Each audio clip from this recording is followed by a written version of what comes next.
Well, good afternoon, everybody, and I'm here to talk about the bad guys that are a little bit east from here, been conjugating and doing bad things. I'm going to talk about Russian hacktivists, and this is an interesting talk for me because I do a lot of different talks. I talk about different topics, different issues. This is probably the most personal talk that I ever given, the most in-depth, and I'm going to be talking about not AI, which is popular, but really human ingenuity.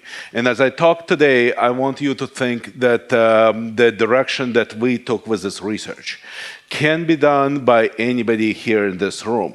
And this is also a call for ingenuity actions. We may call ourselves hackers or cybersecurity professionals or anything else. We are here to do something good, do something fun. And this is what we did for a good cause. So this is a personal story. It's a good story, has a happy ending. But it's a tough story about a group called Killnet and its leadership.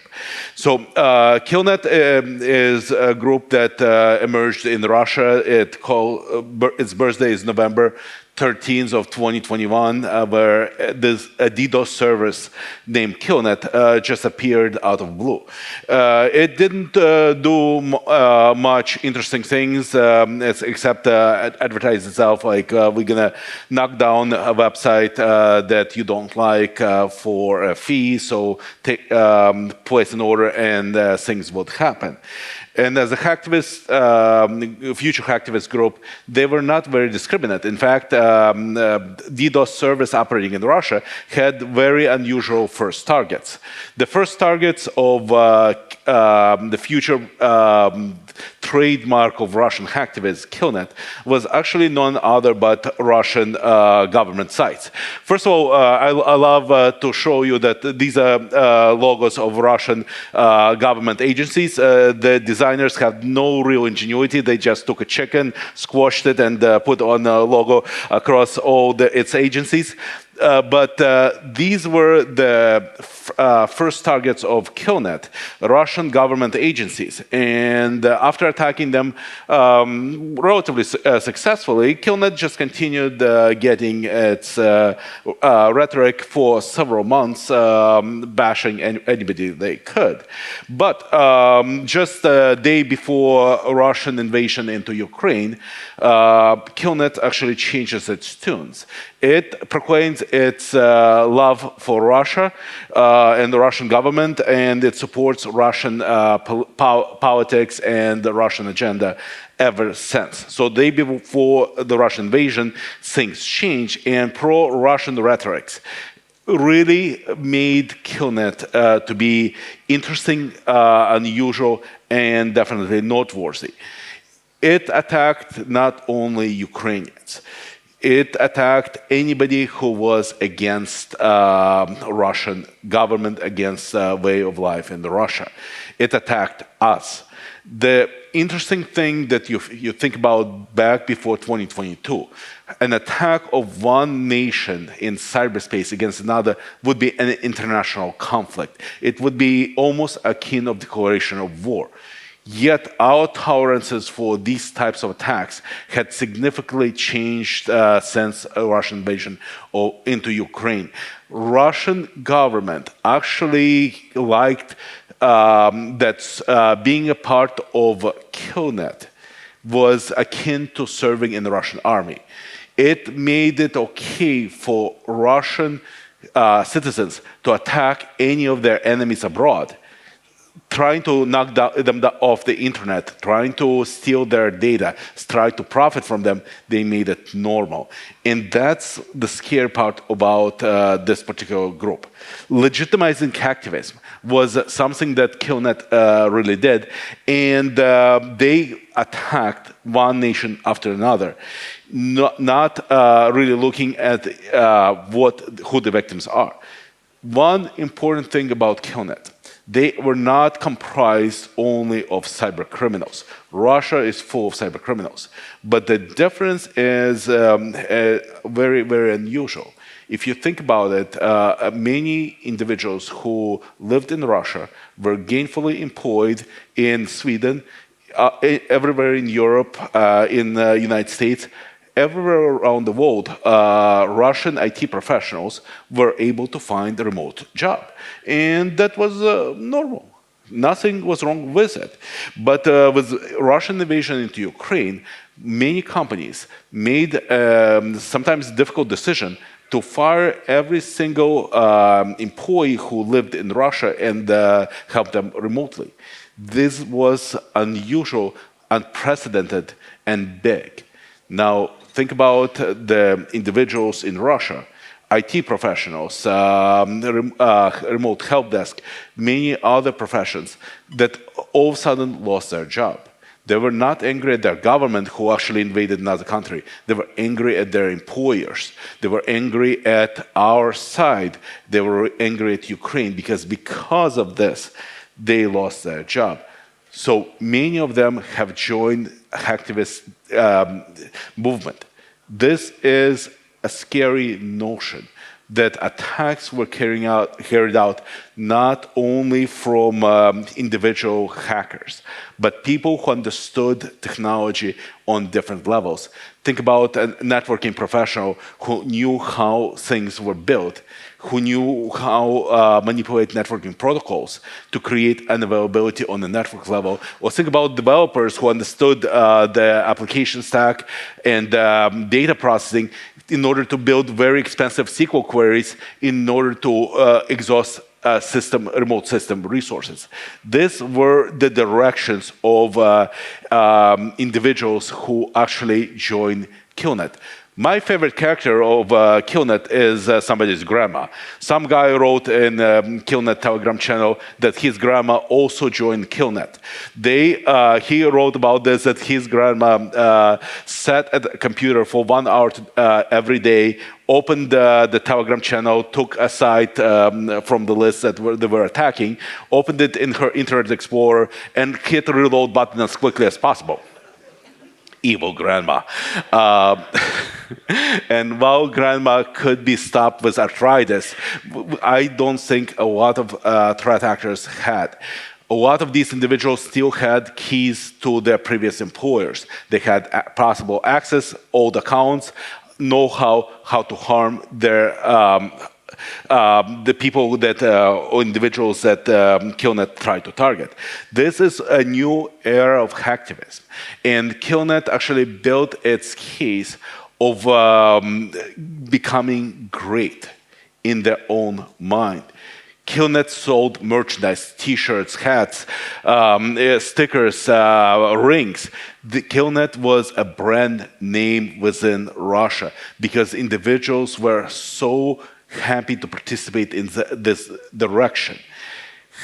Killnet, in its rank, counted over 100,000 individuals who logged in every day, and up over 10,000 individuals almost every day reported participating in the Killnet activities in DDoS or other types of attacks against its targets.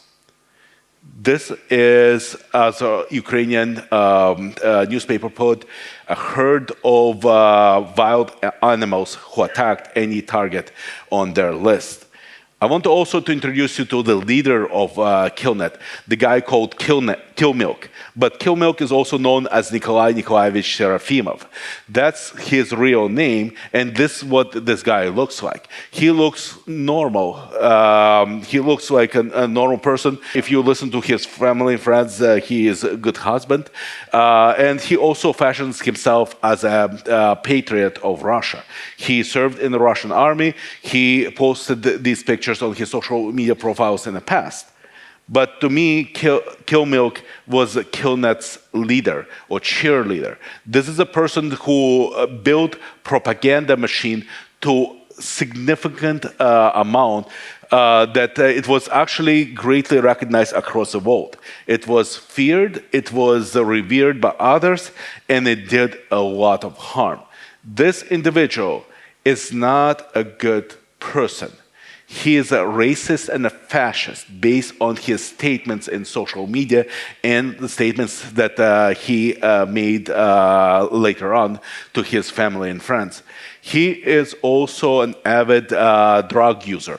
Not only a user that in 2012 wrote in his social media that his mood is being controlled by amount of and types of illegal drugs in his system, but also a person who distributed illegal drugs. In fact, in 2017, he gets arrested by Russian government for drug trafficking, and he is facing up to 8 years in prison with minimum term of 4 based on Russian government standards. For some reason, he only serves 1 year in Gulag, because we, in 2018, already seeing his payments and receipts going through normal channels, and he's no longer spending money in Gulag. He's living normal life. This is extremely unusual because the Russian government system for drug users is extremely strict. And getting out with 1 year sentence instead of minimum 4 is unusual. And this is where we think that his cooperation with Russian government began. In fact, judge in his case notes that Serafimov had unprecedented amount of cooperation between himself and the law enforcement. This gave him connections to the government. And the person, as a person, he was very charismatic. He used to be a musician in his younger years, but he was not that old to begin with. At the beginning of Killnet, he was only 29 years old. Yet a person like this made a number of social media posts and used his charisma to spew hate, spew propaganda across many different channels. He wrote more than 1,000 posts within Killnet calling for different types of attacks. He also posted things like this, attacking executives of companies like Lockheed Martin and Boeing. He photoshopped them in the casket for the company's support of Ukraine during this hard time. And in his messaging, he was telling them that this is going to be them if their companies won't stop supporting Ukraine. In fact, 100,000 individuals of Killnet were directed to target employees of Lockheed Martin in a way to get inside of one of their systems. And think about 100,000 hackers incented to break in.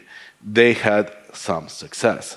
The most vile posting, the most vile information that is shown in this particular post, original on the left, translated in English on the right, was from January of 2023, when KillMilk posted a short video with messaging asking to attack hospitals. He asked to attack hospitals in the United States, Portugal, Spain, Germany, Poland, Finland, Norway, Netherlands, Great Britain. He called to attack the weak. DDoS attacks or not, his message was to start destroying the medical system. The most disturbing component is a postscriptum in this message. Kill them first. This is the enemy. This is a person who directed others to do harm. And while large medical systems did not succumb to DDoS, there have been reports that some smaller hospitals had bandwidth issues on their emergency communication, on their data delivery, and getting critical information about medical or to help patients. Now, with this enemy in sight, what he didn't know that the days of Killnet were already over. And I'm going to start my story by telling how we targeted this group quite successfully and contributed greatly to their demise. I'm going to start with introductions, and I think this is the latest introduction I've done in the talk. So, hi, my name is Alex. I want to tell you a little bit about my background and why I'm talking about this group today. I was born in Kiev, Ukraine, many years. In 1989, my family moved from former Soviet Union to United States. I lived for last 37 years in the city of Milwaukee, which is about 100 kilometers north from Chicago. And there I became a cybersecurity professional. I've done a lot of interesting things in cybersecurity, and most of my career has been spent on monitoring the bad guys, the cyber threat actors. I've done a lot of fun things. Great things. I was saying some people would think it's bad, but I'm proud of one thing on my resume more than others. I've been making Mr. Putin mad since 2014.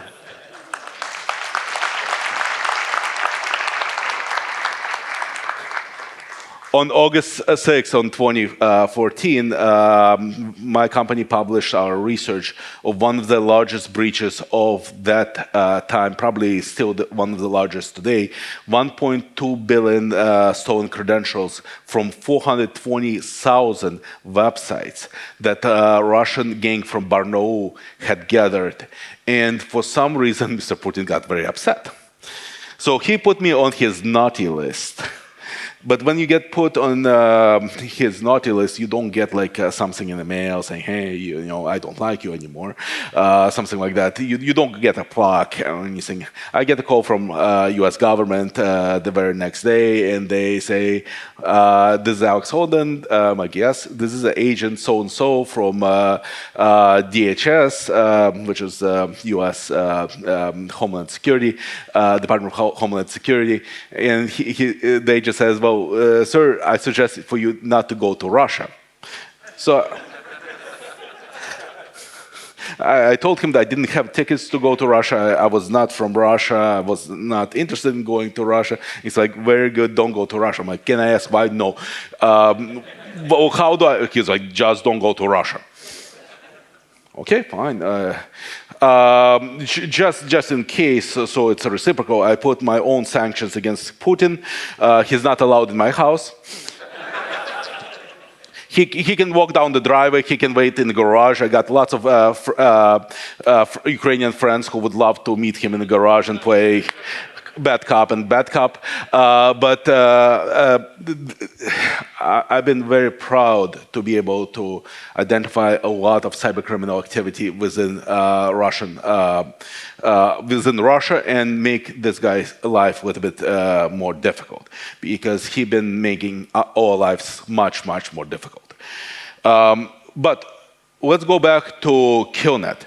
And Killnet been actually this huge movement in Russia. In October of 2022, KillMilk actually doing interviews to Russian media, to this particular edition of RT, which is a Russian television, Russian state media group. He'd done a very long interview, which I read because I read a lot of crap coming out from Russia. But this particular thing actually interests me quite a bit. To question if he has any support abroad, outside of Russia, KillMilk says something very interesting that was the beginning of his demise. He actually thanks a group called Solaris for its support of Killnet. And he actually says that if there was no Solaris, there would be no Killnet. So, okay, that's kind of cool. So if we get rid of Solaris, we can get rid of Killnet. That's kind of what he's saying. And I know Solaris, because to stop 100,000 people is difficult. To stop Solaris, it's quite possible. So what is Solaris? Who is Solaris? Solaris was established in 2017 by a guy named Zanzi, and it's a legal drug marketplace back in Russia. It was one of the biggest marketplaces at the time, as it was, I believe, #2 among much of competition for illegal drug marketplaces there. But it operated over 1,000 shops across many cities in Russia selling illegal drugs. It's a complex system. It's very large and proliferated, and I knew quite a bit about Solaris. The reason for it, and the reason why we decided to target Solaris, we actually been monitoring Solaris for quite a while. So why would a cyber threat intelligence group like my company, Hold Security, would be actually interested in illegal drugs in Russia? And I can tell you one interesting thing I learned many, many years ago. A lot of Russian hackers love drugs, and they buy drugs near their home. So in order to triangulate some of them, we actually been monitoring illegal drug marketplaces in Russia to be able to figure out where these guys live. Because on the dark web, they would use same nicknames, they would use same Bitcoin wallet addresses, and we can actually figure out what's what and where they are. And they buy drugs near their home. So we can triangulate to a kilometer, square kilometer where they live, which is cool. So we've been monitoring Solaris since a year after it started. Zanzi came on the dark web asking about tech support because he had some problems with PHP on his server. And one of our alter egos actually on the dark web suggested for him to talk to our other alter ego about getting solid technical advice. So Zanzi came to our Shadow IT service, and he started asking questions like, can you help us? And like, who the heck are you? Like, who gave you this information? How do you know that you can talk to us? So he was actually proving to us that he is worthy, he is a really bad guy and stuff like that. He forgot to ask us about our credentials, which is good. We didn't have much. But ultimately, he actually gives us access to one of his servers, and he actually asked for help. So it was a PHP queuing issue that he couldn't resolve. So we said, okay, of course we will help. Let's take a look. Got root access to the system. Asked him if we could do backups before we make drastic changes. He said, yes, of course. So we made a backup of the system. Then said, okay, well, if we make big changes to drivers and stuff like that, we can lock ourselves out. Can we get a way to get back in if we get locked out? He's like, yes. So we installed the backdoor on his system. He said that we could. It's legal. So yes, we actually had access to his system since 2018. When he installed Tor node on that system, it became much easier to communicate because he could not see himself what's going on. But ultimately, we had access to his system. And unfortunately, we couldn't figure out the queuing issue that he had because we didn't look. But we can't enable him, but we got access, and he basically he taunted even to other people on the dark web that Solaris is extremely secure. Nobody can get inside of Solaris unless you have a backdoor, and we kind of monitored only to get information that we needed. But Solaris infrastructure was seriously complex. And if I'm going to be talking only from technology perspective, it was really cool because they created a special ecosphere for Bitcoins. And Bitcoins were illegal in Russia at the time.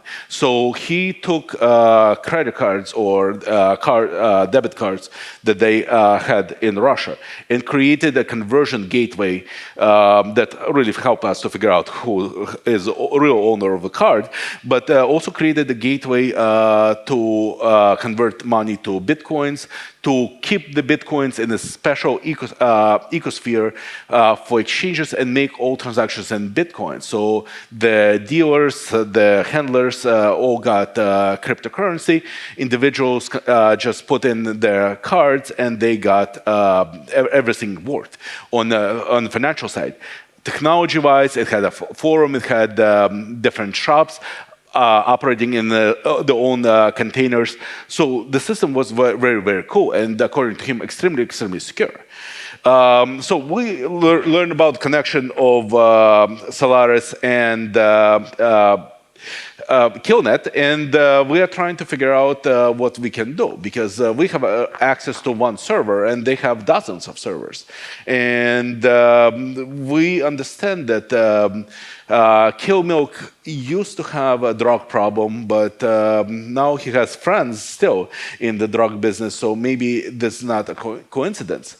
So we need to figure out how we can get inside that very, very secure system that nobody can get into, having access to one server. Well, thankfully, Solaris staff also saw that everything is extremely simple, and to most of the servers we can get through SSH keys, because they left authorization keys there on that server. So we were able to move among the infrastructure, but we could not get to really interesting servers that actually had forums, chat logs, and some of their source code. So that's where we actually noticed that we have access to Ansible server. So Ansible server, we're able to run some jobs and get ourselves access to other systems. But we still couldn't get to the Bitcoin exchange because it was extremely secure. So we got access to the Zabbix server, and Zabbix server was doing a great job monitoring, but we ran a couple updates, and now it was not only monitoring, but giving us access to the entire infrastructure. So bit by bit, we were able to gain access and control almost every single aspect of that infrastructure. And we were ready. We were ready to do something really, really cool. This was a plan that we conceived to topple Killnet, not to go after Solaris, even though it was a really cool thing to do as well. But we remember that back when, Zanzi asked us to fix a queuing issue. So we decided to fix a queuing issue. Not exactly with PHP, but every single day, at the end of the day, they would do reconciliation, and they would transfer all the Bitcoins in their ecosphere to their own accounts. So we put a different Bitcoin address in that, and by that we led them to adjust their own queuing system, and we did something really nice. We got the Solaris drug lords to transfer 1.5 Bitcoins to an account of a Ukrainian charity.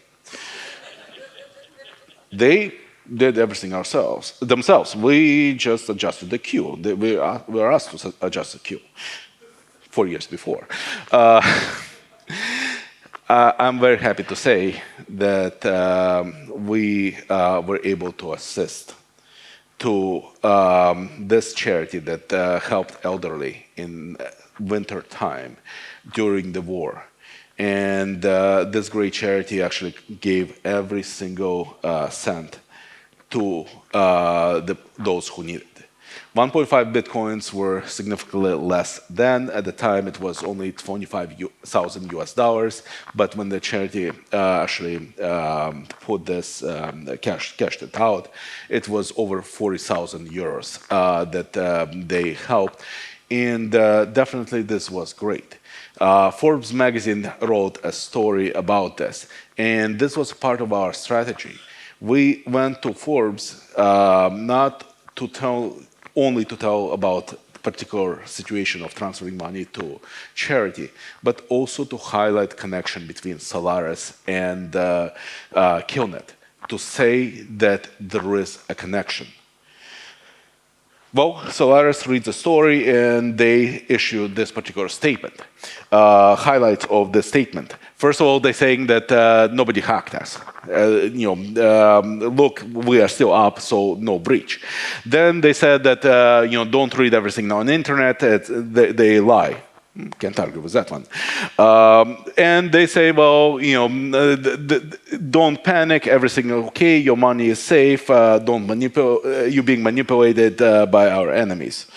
So they reassured, but just in case, they're going to take down the system and make everything more secure. So they take the system down for several days. They make everything secure. They come back and say, this is the most secure, never been breached system ever, because there was no breach in the first place. And now it's all secure. So we see that they secured everything and they're doing great. So we can log into their very secure GitLab server to take a look what they changed, because they fixed everything. So what they did, really, they changed the Tor address, obviously.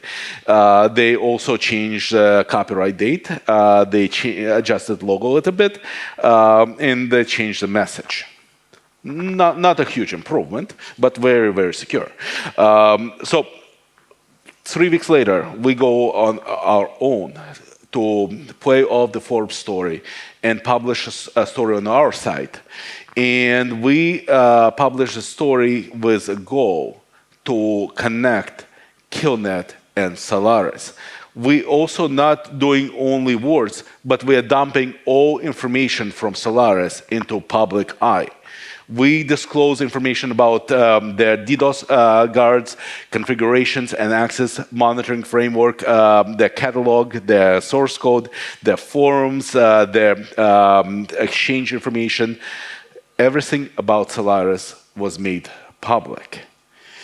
And Solaris didn't fare well. First of all, Kraken, which was #1 illegal drug marketplace, definitely took advantage of this. They took over Solaris infrastructure, and at least for a short while, they routed traffic to themselves.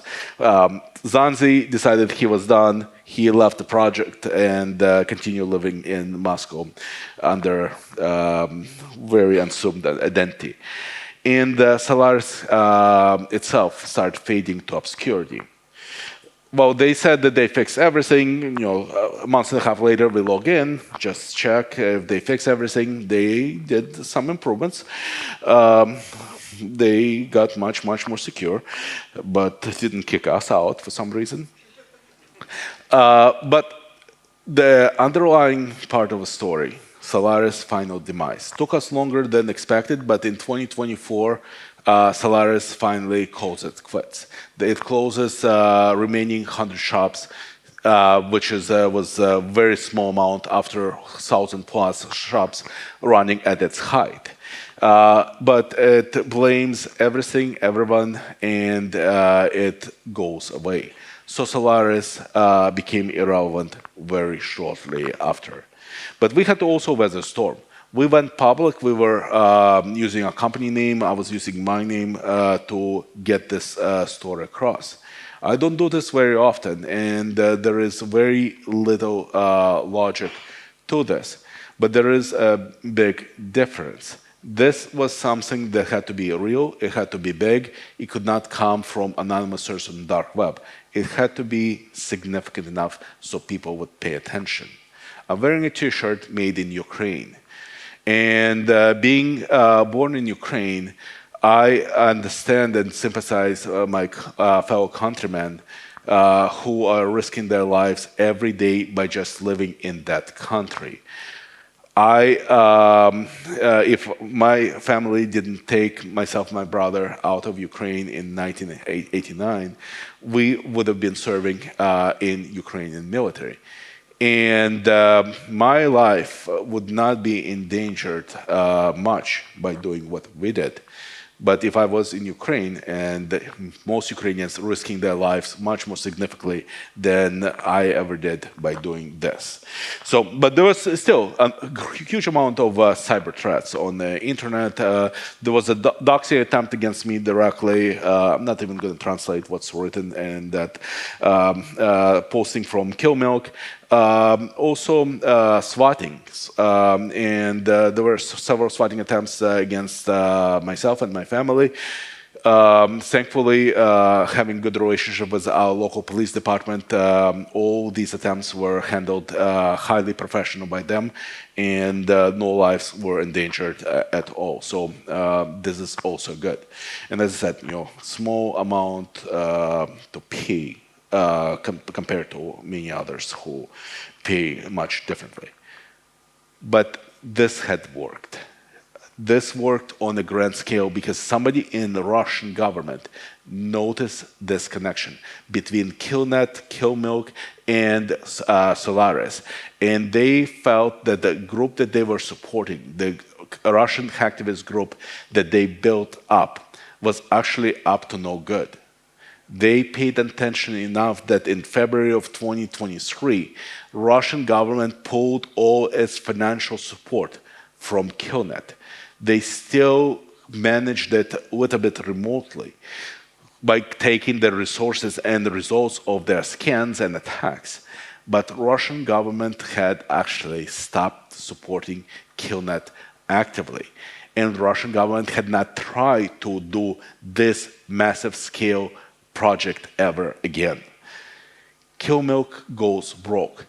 In filings, in financial filings, KillMilk actually tries to pawn 4 of his cars. He and his wife own 4 cars.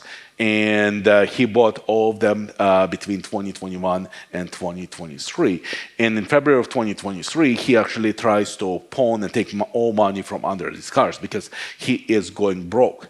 He's taking other loans from different sources in Russia. His wife is taking microloans to pay for her nails and hair. I know that somehow. But we see him struggling, and we see him actually trying to do different things without clear direction, without being handled by professionals. He makes a statement at one point in social media saying that Killnet is no longer free and doing this for great cause. We are now for-profit outfit. And the 100,000 followers said, yeah, it's great, we're going to get paid. And he's like, no, just me. Like, okay, that didn't work. So try number 2. He decided to disband Killnet. He posted a statement saying that he lost trust in the Killnet collective. Everybody is fired. He will reassemble it completely. People start leaving the channel. He's like, no, where are you going? We're just rebranding and stuff like that. So that he just lost a couple of hours.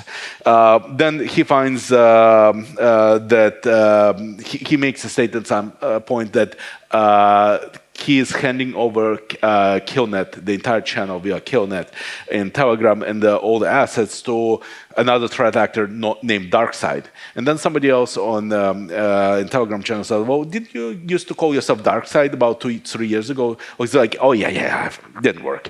So he's like coming up with all these schemes and screws them up completely and then like, okay, we'll start over.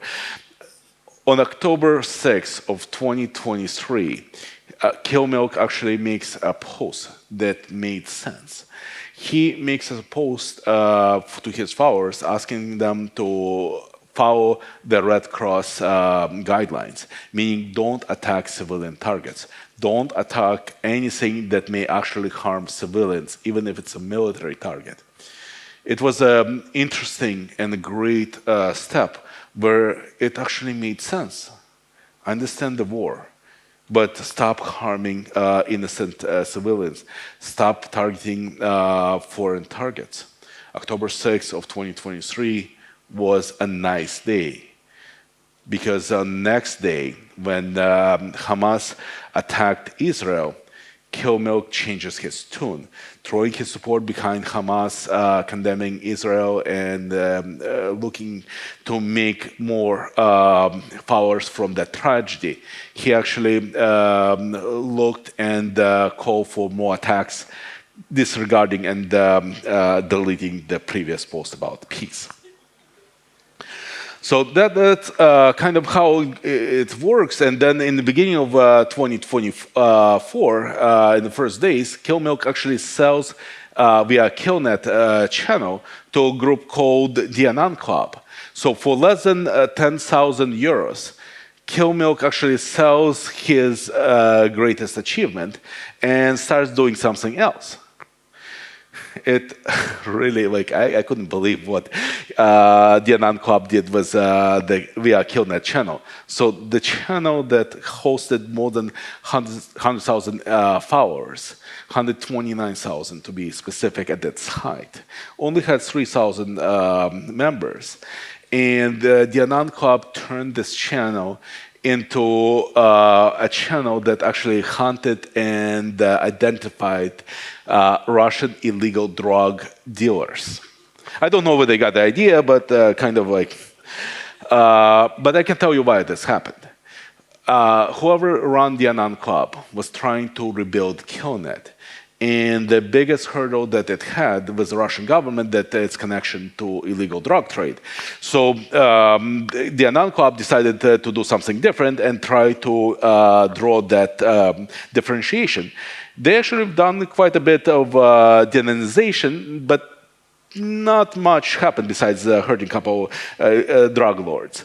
KillMilk himself was doxxed, identified as Serafimov by Russian media. So the people who actually worshipped him actually turned against him. And he tried to fade to obscurity. He becomes irrelevant. Last year, he posted something, or he incinerates a hoax where he posts that, or somebody posted that KillMilk was killed. Nobody pays attention. He comes back 3 days later, says, "Oh, I was not really killed." Nobody pays attention.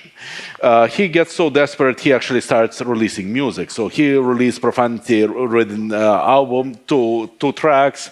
They're not fun. He can sing better than I do. That's maybe one interesting thing. But he became completely irrelevant, and nobody really pays attention to him. He sells now courses on how to use the dark web. Don't buy it. They don't have good reviews. People who bought said that he was just Googling things or finding things on Yandex and sending that to them. But this is a story about winning. I'm not going to take full credit for taking down Killnet. Many different factors came to it. This was an interesting direction about a small group of people, myself and 8 my other colleagues living in Ukraine. We took this project out of our company and decided to accomplish something. We found the Achilles heel that actually killed the giant. We couldn't come up with a better plan, even though it was executed, over a serious amount of time. It didn't happen immediately, but it still worked to wound this group. And the biggest thing is that the Russian government didn't try to do this again. So we were able to stop them. And this is a story about making a difference. Whether it's something great like this, because it does feel good when the plans comes together and the bad guys close their shop. But also making small steps, it definitely helps. We do a lot of fun projects, and when you imagine a project in cybersecurity where you can make a difference, I encourage you to try. And this is why I'm standing here telling you a great story that have a very good ending. Thank you very much for your attention. Alex. Thank you, Alex. Really nice talk. Thank you. Surely there must be some questions. Hands in the air. Do you see anyone? I can't see anyone. I'm blind, though. No one. Okay. All right, well, grab Alex afterwards. Oh, there's one. Oh, okay. We have one. Sorry. Yeah, you mentioned 100,000 supporters on Killnet, one grandma, and then you also mentioned that the Russian government pulled the funds. Did you see any change in their motivation, and do you know anything more about the motivation of these 100,000 people? Is it love for Russia? Is it monetary? So there was no monetary incentive there. The other APTs coming from Russia that have employees, people who actually get paid. Killnet was never meant to be paid for profit group. When the Russian government started this project, and we feel that there was this issue with attack against the Russian government in the beginning of Killnet's existence, and the Russian government came back and they looked who did this, and they changed the group dynamic by force. And they decided to do this project, Killnet, that became a hacktivist group. The hacktivist group was actually fueled by IT professionals, by normal folks who didn't like the drama, but they did like to be part of a collective. So, if you read the Russian media at the time, it was the place to be. That's where that 100,000 came. And the height I'm also attributing to a lot of onlookers, including ourselves, watching the channel. So, but these individuals were not really incentivized financially. They were calling themselves patriots. It was a cool thing to do. Some people were really hurt by the war financially because of losing job. There was great animosity against the West, more so than against Ukraine, because we were meddling, in their opinion, in Russia-Ukraine business. So that was the driving force, and Russian government was handling this. They were directing, and the Killnet elite, which were about 100 individuals, were definitely connected to Russian government directly and indirectly. They the ones who directed the attacks. The rest were just followers, and the followers movement didn't work. The APT stuff did. Sweet. Anyone else? No one is moving. Everyone's still freezing. No one else? Tired. Yes, there we have one. Good. The energy is a lot lower in the room. Everyone is just like, please God, let it be over. Power through, people. Yes, thank you for a good presentation. Cybersecurity is one thing, but do you fear for your own safety when you sort of poking at Putin and making him upset? There is a threat, but as I said, people in Ukraine risk their lives much more. I don't go to Russia. I was told not to, but the idea of being careful definitely applies. I feel safe here in Europe, in the United States. I don't go to other places that have questionable connections with Russia. I think I contribute enough to feel comfortable, but I don't do stupid things, and I'm relatively careful with my footprint on the internet. So that's something that comes natural for many years. Thank you. Okay. All right. Anything else? Do we have time for one more? If there is one more, otherwise you can grab Alex afterwards, I'm sure. Yep. Let's do that. All right. Thank you Thank so much. you, Alex. Thank you.